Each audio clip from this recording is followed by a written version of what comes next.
Hello everyone, welcome to the new video from Study Buzz और मैं हूं अनुभव गुप्ता। सो यार, आज हम डिटेल में बात करने वाले हैं वो टॉप एमबीए स्पेशलाइजेशंस की जो सबसे ज़्यादा डिमांड में रहती हैं। यानी कि अगर आपको स्पेशलाइजेशन चूज़ करनी है तो कौन सी स्पेशलाइजेशन आपको चूज़ करनी चाहिए जहाँ पे आपको मैक्सिमम बेनिफिट मिल सके, उसमें क्या क्या आपकी जॉब प्रोफाइल होती है और क्या क्या आपको स्किल सेट रिक्वायर्ड है, इसके बारे में भी हम बात करेंगे। तो चलिए शुरू करते हैं। इससे पहले फ्रेंड्स हम स्टार्ट करें, I would like to request to please channel को सब्सक्राइब करके बेल आइकन जरूर प्रेस कर देना ताकि सारी इंपॉर्टेंट वीडियोस की नोटिफिकेशन आपको मिलती रहे। और आप हमारी ऐप भी डाउनलोड कर सकते हो, वहाँ पे आपको कैट एमबीए के मॉक्स एंड वीडियोस मिलते हैं। और आप हमारे साथ इंस्टाग्राम पे भी कनेक्ट हो सकते हो। हमारा इंस्टाग्राम हैंडल है studybuds_education। हमारे फेसबुक ग्रुप का नाम है स्टडी बज़। एंड फ्रेंड्स, अगर आप कैट 2022 की एडवांस वर्कशॉप्स में एनरोल करना चाहते हो तो उसकी एनरोलमेंट स्टार्ट हो गई है। यहाँ पे आपको रिवीजन मिलती है, ऑनलाइन क्लासेस मिलती है, 100 आवर्स की लाइव क्लासेस होंगी, 30-60-90 स्पीड कैट स्ट्रैटेजी होती है। सारे टॉपिक्स को कवर किया जाता है, एक्यूरेसी एंड अटेम्प्ट्स के ऊपर फोकस किया जाता है और आपको रिकॉर्डिंग्स भी मिलती है। अगर आप इसमें एनरोल करना चाहते हो तो ये हमारी वेबसाइट है www.studybuzz.co.in। यहाँ पे जाके कंप्लीट डिटेल्स आपको वर्कशॉप्स की मिल जाएंगी। 14 अक्टूबर से शुरू हो रही हैं, 14 नवंबर को ये खत्म होंगी। 30 डेज रेगुलर क्लासेस होंगी, 100 आवर्स लाइव वर्कशॉप्स होंगी। टाइम रात में 9 से 12 का रहेगा। सारे टॉपिक्स कवर्ड होंगे, फोकस रहेगा एक्यूरेसी एंड अटेम्प्ट्स के ऊपर। रिकॉर्डिंग्स फ्री ऑफ कॉस्ट मिलेगी और जो इसकी अभी डिस्काउंटेड प्राइस है वो 4500 रुपीज है फॉर अर्ली एनरोलमेंट्स, और जैसे ही ये खत्म हो जाएगा तो फिर इसकी फीस हो जाएगी 5500 रुपीज। तो अगर फ्रेंड्स हम बात करें क्या क्या फैक्टर्स हैं, सबसे पहले इससे पहले हम स्पेशलाइजेशंस के ऊपर जाएं, सबसे पहले हम उन फैक्टर्स के बारे में बात कर लेते हैं जिसके बेसिस पे आपकी सैलरी एंड सीटीसी डिसाइड होता है। वो बहुत सारे हैं। फॉर एग्जांपल, सबसे पहले कि आपका जॉब प्रोफाइल क्या है, यानी कि आप किस पोजीशन पे आप जॉब कर रहे हो, या किस आप मैनेजर हो, एनालिस्ट हो, एसोसिएट हो, सीनियर मैनेजर हो। इन सारी चीज़ों पे जहाँ पे आपकी रिक्रूटमेंट हो रही है वो बहुत इंपॉर्टेंट आपका डिसाइडिंग फैक्टर होता है कि आपकी सैलरी और सीटीसी क्या रहेगा। दूसरा, जहाँ से आपने पढ़ाई करी है उस कॉलेज की रेपुटेशन कैसी थी। फॉर एग्जांपल, अगर आप टॉप आईएम से कर रहे हो, एक्सिलर से कर रहे हो, एफएमएस से कर रहे हो, एसपी जैन से कर रहे हो, तो इन कॉलेजेस की बहुत स्ट्रॉन्ग रेपुटेशन है, आपको बहुत अच्छी आपको जॉब मिल सकती है। ऑन दी अदर हैंड, अगर आप किसी लो कैटेगरी कॉलेज से कर रहे हो तो वहाँ पे आपकी सैलरी भी कम रहेगी। आपका पर्सनल नेटवर्क कितना अच्छा है, यानी कि आपने पढ़ाई करते करते कितनी नेटवर्किंग करी है, बिकॉज जितना स्ट्रॉन्ग आपका नेटवर्क होगा उतनी अपॉर्चुनिटीज आपको मिलती है। जॉब लोकेशन के ऊपर भी काफ़ी फर्क पड़ता है। फॉर एग्जाम्पल, जब मेट्रोपॉलिटन सिटीज़ के बारे में बात करें तो वहाँ पे सैलरीज ज़्यादा होती हैं। अगर इंटरनेशनल डेस्टिनेशंस हैं तो यहाँ पे सैलरीज और ज़्यादा होती हैं। डिमांड एंड सप्लाई फैक्टर्स, यानी कि इस समय कंपनी के या बिजनेस एनवायरनमेंट कैसा चल रहा है। फॉर एग्जांपल, अगर इस समय डिमांड बहुत हाई है तो उस तरीके से सैलरीज बहुत ज़्यादा बढ़ जाती है, या फिर मान लीजिए अगर थोड़ा सा स्लो डाउन टाइम आ गया तो सैलरीज कम हो जाती है। कौन सी कंपनी में आप जॉब कर रहे हो और आपका वर्क एक्स कितना है, ये सारे फैक्टर्स डिसाइड करते हैं कि आपकी सैलरी और सीटीसी क्या होना चाहिए। अगर फ्रेंड्स हम बात करें, सबसे पहले ओल्ड इज गोल्ड, जो सबसे इंपॉर्टेंट और सबसे सॉट आफ्टर एक तरीके से स्पेशलाइजेशन है वो है एमबीए इन फाइनेंस। जो बच्चा एमबीए इन फाइनेंस कर लेता है उसकी क्या क्या जॉब प्रोफाइल लग सकती है। वो इन्वेस्टमेंट बैंकिंग में जा सकता है, वो कंसल्टिंग के अंदर, फाइनेंशियल कंसल्टिंग के अंदर जा सकता है, मर्चेंट बैंकिंग के अंदर जा सकता है, रिस्क मैनेजमेंट में, प्राइवेट बैंकिंग में, एसेट मैनेजमेंट के अंदर, प्रोजेक्ट फाइनेंस के अंदर, वेंचर कैपिटलिस्ट बन सकता है, या वेंचर कैपिटल कंपनी में उसको जॉब मिल सकती है। Financial advisor, financial manager, financial analyst, ये सारी जॉब प्रोफाइल्स लग सकती है, और भी बहुत सारी जॉब प्रोफाइल्स है। ऑन दी अदर हैंड, अगर आप एमबीए इन फाइनेंस करना चाहते हो तो उसके लिए कुछ स्किल सेट रिक्वायर्ड है। अगर ये स्किल सेट आपके अंदर है तो आप एमबीए इन फाइनेंस करना आपके लिए अच्छा रहेगा। सबसे पहले फाइनेंशियल रिपोर्टिंग एंड एनालिसिस। दूसरा, इंडस्ट्री एंड बिजनेस एनालिसिस आपको करना अच्छा आना चाहिए। फिर वैल्यूएशन, सिक्योरिटीज एंड पोर्टफोलियो, इन सारी चीजों के अंदर आपका एक स्ट्रॉन्ग होल्ड होना चाहिए। एंड कॉर्पोरेट फाइनेंस भी आपको स्ट्रांगली आना चाहिए। फाइनेंशियल मॉडलिंग, कुछ बच्चे इसका सर्टिफिकेशन भी कर लेते हैं, ये अगर आप कर ले तो आपको काफी हेल्प मिलता है। इनोवेशन स्किल्स आपकी होनी चाहिए, बिजनेस एक्यूमेन होना चाहिए, and you should love the concept कि मनी का फ्लो किस तरीके से होना चाहिए, बिकॉज फिनेंस के बिना तो कोई बिजनेस एग्जिस्ट ही नहीं कर सकता। नेक्स्ट रेफरेंस हमारे पास मार्केटिंग। इसको भी हम एक क्लासिकल स्पेशलाइजेशन कहते हैं।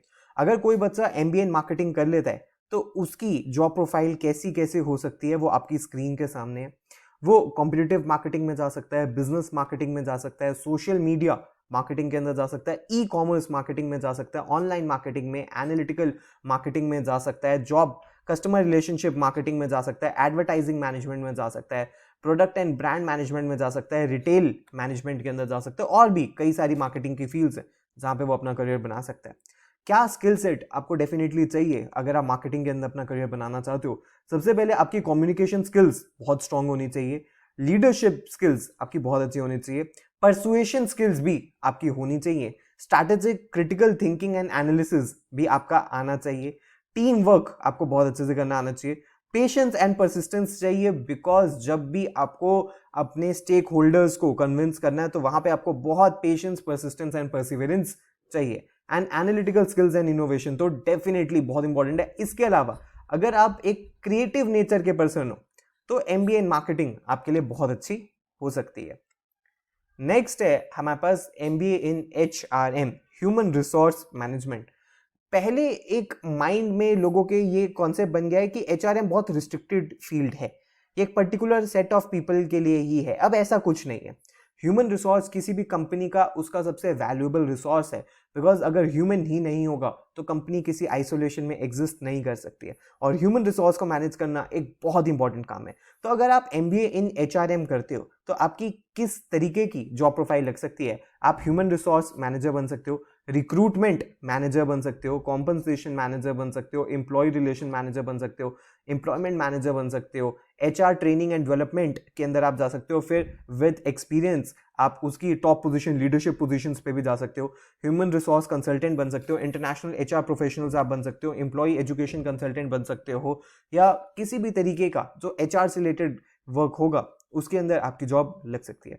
इसके लिए स्किल सेट है बहुत इंपॉर्टेंट, आपको एक्सीलेंट कम्युनिकेशन स्किल्स आपकी होनी चाहिए, क्योंकि आपको लोगों को मैनेज करना है, आपको लोगों का वर्क सुपरवाइज करना आना चाहिए। You should have the ability to plan and execute programmes, good decision making skills आपकी होनी चाहिए क्रिटिकल टाइम्स के अंदर, लीडरशिप और गाइडेंस आपकी स्किल होनी चाहिए। इसके अलावा आपको कंपैशन एंड एम्पैथी भी चाहिए, बिकॉज जब भी आपके जो ह्यूमन रिसोर्स है या जो आपके जो स्टाफ है या जो आपके कलीग्स हैं उनको अगर आपकी ज़रूरत है तो आपको उनके लिए हमेशा स्टैंड होना पड़ेगा, और you have to basically act as a bridge between the people who are working for the company and the leadership, क्योंकि सारी चीज़ें आपके थ्रू होके जाएंगी and you will be responsible for that as well. So इसीलिए HRM एक बहुत ही critical concept है, एक बहुत ही क्रिटिकल रिक्वायरमेंट है किसी भी बिजनेस की।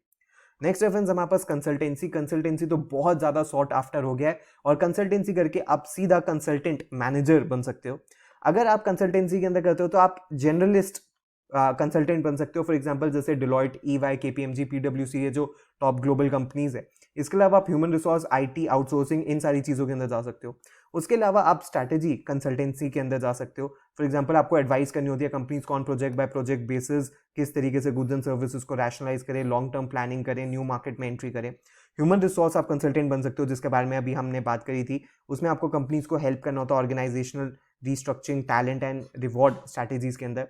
आप आईटी कंसल्टेंट बन सकते हो, जिसके अंदर आपको अपने क्लाइंट्स को एक्सप्लेन करना होगा या उनको हेल्प करना होगा information need, system design, analysis design और एप्लीकेशन कंसल्टिंग के ऊपर। आप फाइनेंशियल कंसल्टेंट बन सकते हो, जिसके अंदर आपको budgetary advice, budgetary control, system, profit planning, capital and revenue budgeting, ये सारी चीज़ें करनी होगी। आउटसोर्सिंग कंसल्टेंट बन सकते हो, किस तरीके से प्रोजेक्ट्स को आउटसोर्स किया जा सकता है related to IT, finance, HR या सेल्स, या एंटरप्रेन्योरशिप के अंदर भी आप जा सकते हो।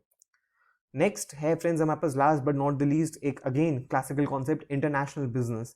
अगर आप एमबीए इन इंटरनेशनल बिजनेस कर लेते हो तो आपकी क्या क्या जॉब प्रोफाइल हो सकती है?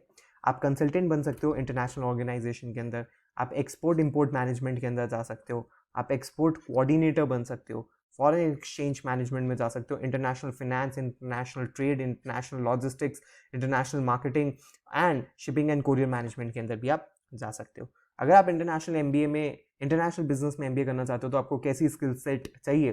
क्रॉस कल्चरल कम्युनिकेशन स्किल्स आपकी स्ट्रांग होनी चाहिए, बिकॉज आपको इंटरनेशनली कम्युनिकेट करना होगा। एक्सीलेंट नेटवर्किंग एबिलिटीज आपकी होनी चाहिए, कोलैबोरेशन तो सबसे इंपॉर्टेंट एंड मस्ट आपकी स्किल है। इंटरपर्सनल इन्फ्लुएंस आपको करनी आनी चाहिए, अडेप्टिव थिंकिंग आपकी होनी चाहिए, इमोशनल इंटेलिजेंस एंड रेजिलियंस भी आपको शो करनी होगी। तो अगर ये सारी स्किल्स आपके अंदर हैं तो आप इंटरनेशनल बिजनेस के अंदर भी अपना करियर बना सकते हो। तो फ्रेंड्स ये थी कुछ टॉप पेइंग स्पेशलाइजेशंस एमबीए के अंदर जो आप परस्यू कर सकते हो, जिनका बहुत ह्यूज स्कोप आगे दिखता है। सो अगर वीडियो पसंद आई हो तो लाइक जरूर करना, प्लीज़ हमारे साथ इंस्टाग्राम पे जरूर कनेक्ट हो जाना। अगर आपको एडवांस वर्कशॉप्स में एनरोल करना है तो हमारी वेबसाइट है जहाँ पे आपको कंप्लीट डिटेल्स मिल जाएगी, और अगर आपकी कोई भी क्वेरी है तो आप व्हाट्सएप या ईमेल भी कर सकते हो। So thanks a lot friends, all the best, God bless you.